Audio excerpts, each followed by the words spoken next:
Good afternoon guys, good afternoon sa aking mga kaayahay. Kung napapansin nyo, yung gulong na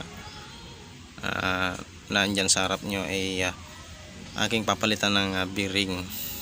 Tinanggal ko na guys para madali nyo na lang maintindihan kung paano paglagay ng bearing o pagpalit ng bearing. Ito guys yung ginagamit ko ito na pang tricycle. At ito ang papalit natin na mga bearing. Hindi nyo na makikita yung number nya, pero sasabihin ko na lang sa inyo na number 6302. Shoutout nga pala sa brand ng bearing. Hindi pa po ito sponsored na video ko, pero shoutout na lang po. So papatuloy natin guys, papalitan natin ito ng bearing dito. Ito natin papasok. So may mapapansin pa kayo guys na lalagyan natin ng sa kabila itong housing nya, bagong bago pa lang. Ngayon lalagyan ko ng ito, natawag namin na sapin. Pwede ko itong i-recommenda sa inyo para gawin nyo. Ilagay nyo dito, tapos sa kanyo ilagay yung bearing, tapos pupukin nyo ng martilyo para makapasok, kasi alog na siya yung bearing niya dyan, alog na sa loob. Pwede nyong gawin, recommended ko sa inyo yan. Pwede yan sa pang tricycle o kahit sa single na service la motor, kagaya niya na pang pasada. So tara guys, gawin na natin to.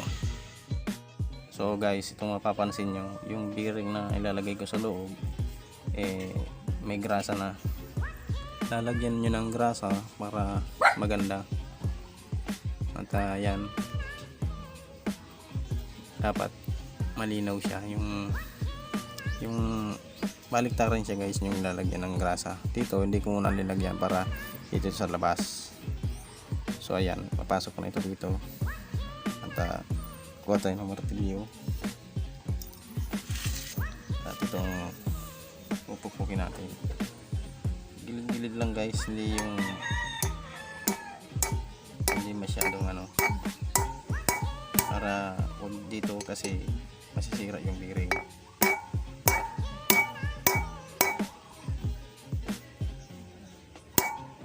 Pwede kayong kuha na ganito, kahit yung maiksit na lang. Teka lang guys, para makita nyo sa video. Mapapansin nyo itong ito yung spacer ng ating tricycle. Gawin nyo yung ganito lang guys.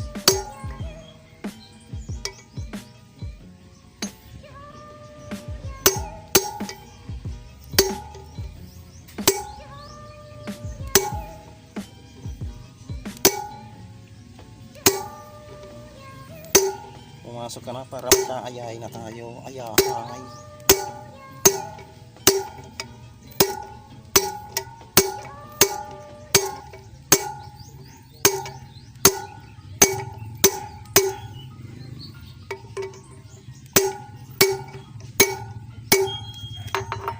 So ayan guys, hindi nyo mapapansin na hindi yan sira. So ayan guys, mamaya lalagay na natin sa kabila. So ito guys, lalagay na natin itong spacer niya sa loob. Ayusin natin para maayos ang pagkakalagay. At kukunin na natin yung natawag ko na sa pin. Yan natin ilalagay. Yan. At yung bearing. Ayusin na lang natin guys. Ito yung pangalawang bearing. May grasa na rin siya. At saka kabila wala. Kanya pagkakalagit niyan. Pwede nyo itong gawin guys, lalong lalo na sa mga nagka-tricycle na katulad ko, dahil effective din nito sa nasubukan ko na rin.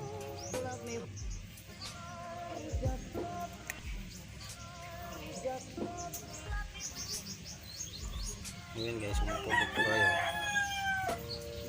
Huwag sa gitna. Ang gilid lang muna.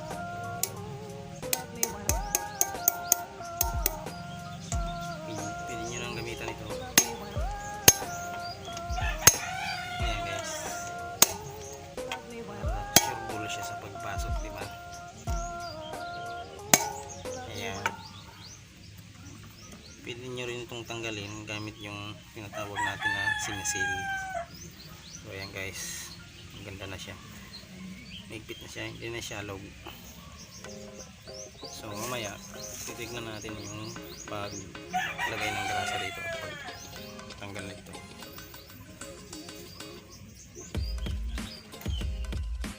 So ayan guys, tatanggalin na natin itong sobra.